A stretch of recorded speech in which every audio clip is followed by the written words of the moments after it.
जय तंत्र मंत्र केंद्र में मैं आप सबका हार्दिक स्वागत एवं अभिनंदन करता हूं। मेरे प्रिय भाई बहनों, यूट्यूब पर पहली बार मयूर शिखा अप्सरा की साधना, मयूर शिखा नाम की एक औषधि भी होती है, बताऊंगा आगे। इसके लिए आपको हमारा वीडियो अंत तक देखना पड़ेगा।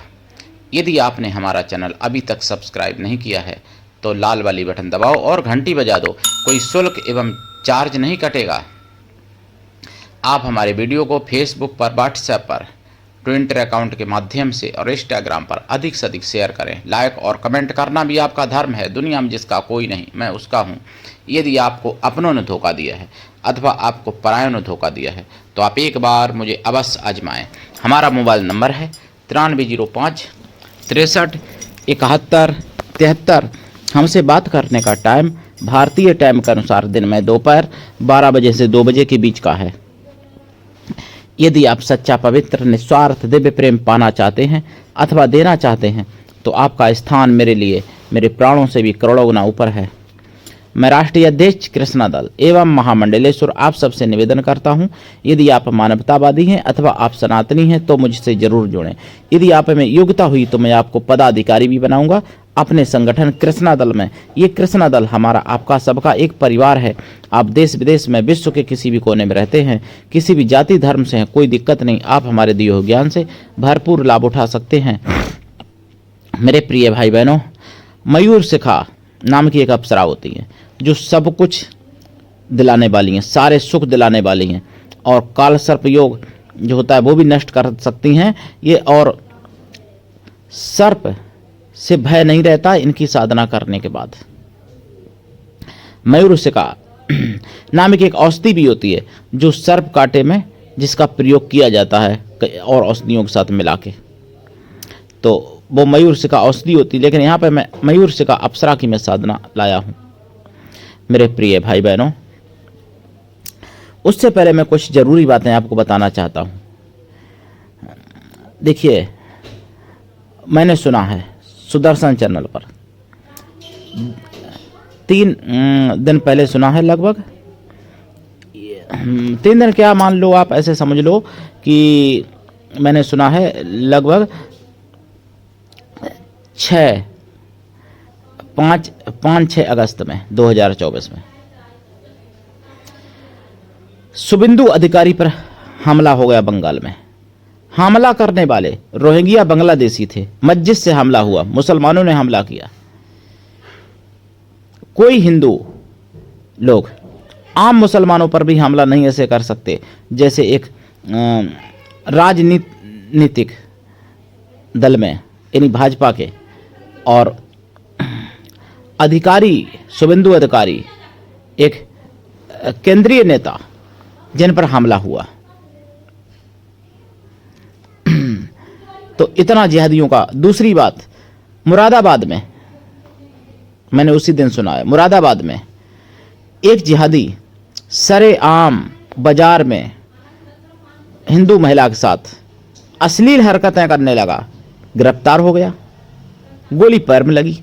पैर में ही क्यों लगती है, सिर में भी तो लग सकती थी, लेकिन दबाव होगा या जो भी हो भाई, पैरों में ही गोली लग रही है आजकल जिहादियों के। सिर में या छाती में क्यों नहीं लग जाती है ये बात।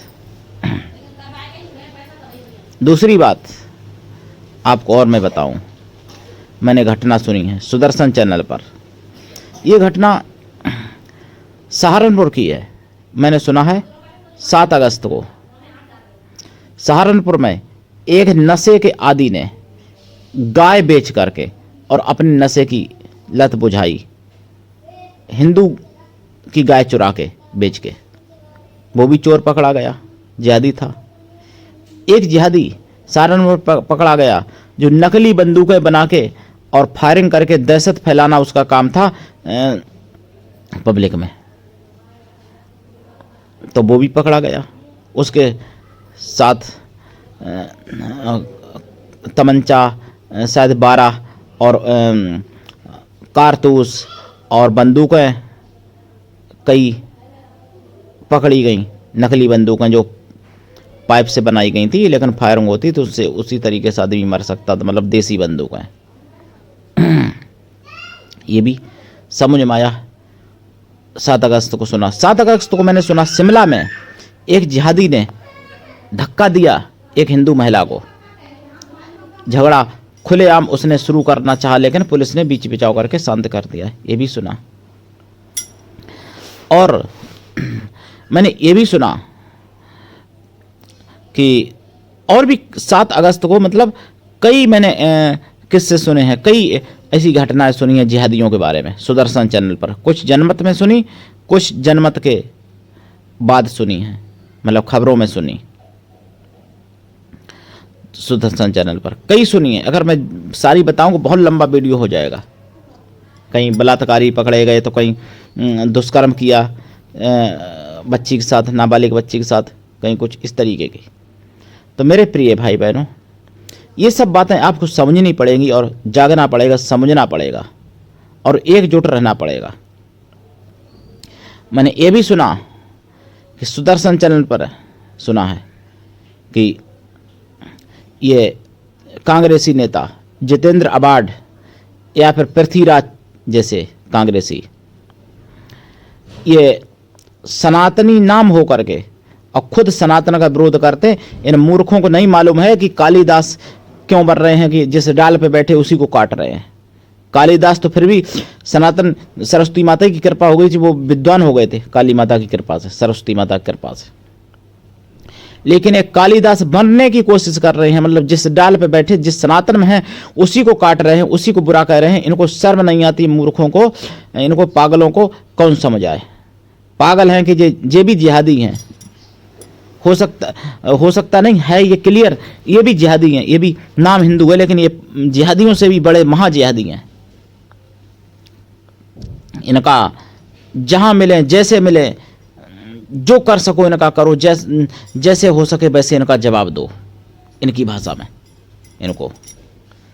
अगर आप वास्तव में सनातनी हो तो ऐसे लोगों को जवाब दो। जितेंद्र आबाड एक विधायक है, कांग्रेसी, एनसीपी का है, शरद पवार का विधायक, और ये पृथ्वीराज ये कांग्रेस का है।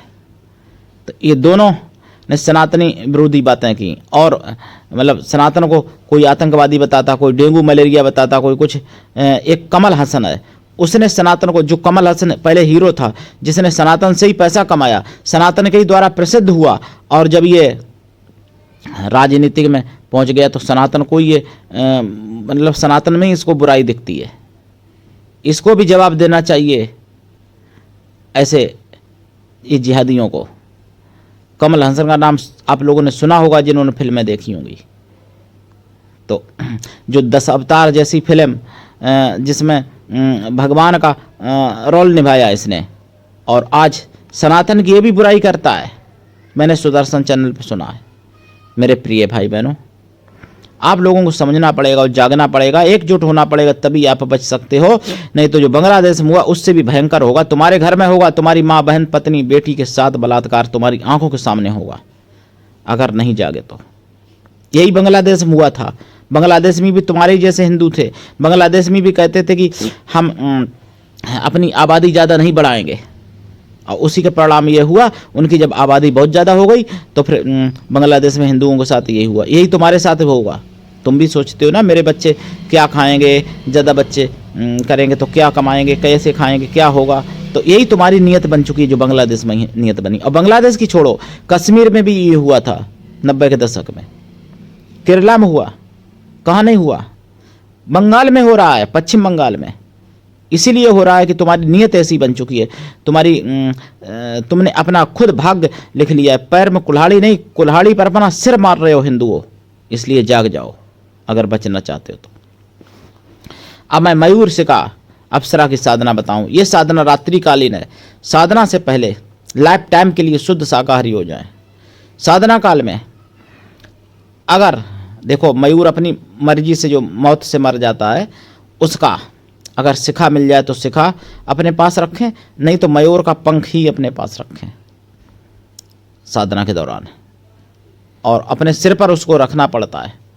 साधना करनी पड़ती है। साधना काल में ब्रह्मचर्य व्रत, एक टाइम भोजन, भूमि शयन परम आवश्यक है। साधना काल में खोया की मिठाई का प्रसाद, पंचमेवा का प्रसाद रखें। प्रसाद साधना के बाद खुद खाएं, परिवार में बांटें। एक लोटा जो जल रखेंगे वो किसी भी वृक्ष पर डाल दें। इसमें आपको आसन लाल या पीला, माला लाल चंदन या रुद्राक्ष या स्फटिक या मोती की माला या सफ़ेद चंदन, सफ़ेद हकीक या लाल हकीक, इनमें से किसी भी माला में से आप एक माला चुन के उस माला से जाप करें। जाप कम से कम 125 लाख करें, कृपा प्राप्ति के लिए, सिद्धियां प्राप्ति के लिए। लेकिन पूर्ण प्रत्यक्षीकरण के लिए लंबे समय तक साधना करनी पड़ती है। बहुत बड़ी अप्सरा है जो मुगलिया शासन में इनकी पूजा पद्धति नष्ट कर दी गई थी। तो जाप करें, जाप का दशांश हवन करें, हवन का दशांश तर्पण करें, तर्पण का दशांश मार्जन करें, मार्जन का दशांश पवित्र ब्राह्मण पतिव्रता स्वासिनी स्त्रियों को भोजन करा दें, या फिर पवित्र ब्राह्मण कन्याओं को भोजन करा दें। कन्या या स्त्रियां किसी भी जाति वर्ग की हो सकती हैं भोजन कराने के लिए, लेकिन वो मन से तन से पवित्रों एवं शुद्ध शाकाहारी हो। ऐसा संभव ना हो तो उतनी गौ माताओं को भोजन करा दें। दीक्षा लेके साधना करें। गुरु ऐसा हो शिष्य कुछ भी ना ले, शिष्य भी ऐसा हो गुरु को सब कुछ दे। गुरु के लिए समर्पित रहे, गुरु पर पूर्ण विश्वास करे। गुरु ऐसा हो जिससे मन की अपनी सारी बात कह सको, अपना सुख दुख भला बुरा पाप पुण्य सब कुछ बता सको। ये साधना बिना दीक्षा के सफल नहीं होती है। और ये साधना शुक्रवार के दिन से प्रारंभ करें, शुक्ल पक्ष के शुक्रवार या फिर पूर्णिमा या फिर अन्य कोई पर्व से आप प्रारंभ करें। ये साधना रात्रिकालीन है, एक स्थान पर होती है साधना, एक समय पर होती है। माला की संख्या उतनी रहती है, दिशा भी वही रहती है, माला भी वही रहती है। दीपक इसमें देसी घी का रहेगा तो देसी घी का ही रहेगा, हमेशा बदला नहीं जाएगा। फूल अगर अपने हाथ से ताजे तोड़े हुए मिल सकते हैं तो फूल खुशबू वाले यानी सुगंधित फूल चढ़ाएं, बेला, चमेली, गुलाब इत्यादि। लेकिन बासे फूल नहीं चढ़ाएं। फूल नहीं मिल सकते हैं तो केवल गंध अक्षतई चढ़ा दें। ठीक है, तो करिए साधना, उठाइए लाभ। और आज के लिए इतना ही। धन्यवाद। जय श्री राम, हर हर महादेव, वंदे मातरम, जय सनातन, जय हिंदू राष्ट्र, जय मयूर शिका।